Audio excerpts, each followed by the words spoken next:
Pathanamthitta പെരുന്നാട്ടിൽ loading തൊഴിലാളി കടന്നൽ കുത്തേറ്റു മരിച്ചു. റെജികുമാറാണ് മരിച്ചത്. ഇന്നലെ തടി കയറ്റുന്നതിനിടെയാണ് കുത്തേറ്റത്. തിരുവല്ലയിലെ സ്വകാര്യ ആശുപത്രിയിൽ ചികിത്സയിലിരിക്കെ ഇന്ന് രാവിലെയാണ് മരിച്ചത്.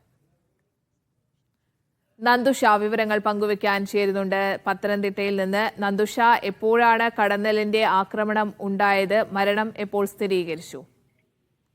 ഈ റജികുമാർ പെരുനാട്ടിലെ ഈ തടി കയറ്റുന്ന തൊഴിലാളിയാണ്. അദ്ദേഹം സ്ഥിരമായി ഈ പ്ലാന്റേഷനുകളിൽ മറ്റും പോയി മരം മുറിച്ച് തടി കയറ്റുന്ന തൊഴിലിൽ ഏർപ്പെട്ടുകൊണ്ടിരുന്ന ആളാണ്. ഇന്നലെ സമാനമായ രീതിയിൽ ഇദ്ദേഹം പെരുന്നാടിന് സമീപത്തെ ഒരു വനമേഖലയ്ക്ക് അതിർത്തിയോട് ചേർന്ന പ്രദേശത്ത് തടി കയറ്റുന്ന തൊഴിലിൽ ഏർപ്പെട്ടുകൊണ്ടിരിക്കുമ്പോഴാണ് കടന്തൽ കൂട് പൊട്ടി കടന്നൽക്കൂട്ടത്തിന്റെ ഒരു ആക്രമണം ഉണ്ടാകുന്നത്.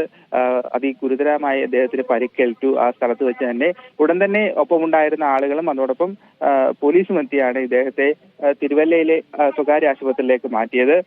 അവിടെ വെച്ചാണ് ഇന്ന് മരണമടയുന്നത്. ഈ തേനീച്ച കുത്തേറ്റ് അല്ലെങ്കിൽ കടന്നൽ കുത്തേറ്റ് ഒരാൾ മരിക്കുന്നതൊക്കെ വളരെ അപൂർവമായി സംഭവിക്കുന്ന കാര്യമാണ്. ഏതായാലും അദ്ദേഹത്തിന്റെ മരണം ഇന്ന് രാവിലെ സ്ഥിരീകരിച്ചിട്ടുണ്ട്. ഇന്ന് ഉച്ചയ്ക്ക് ശേഷം അദ്ദേഹത്തിന് പെരുന്നാട്ടിലേക്ക് മൃതദേഹം എത്തിച്ച് സംസ്കാര നടപടികൾ പൂർത്തിയാക്കുമെന്നാണ് നമുക്കറിയാൻ കഴിയുന്നത്. സ്നേഹം.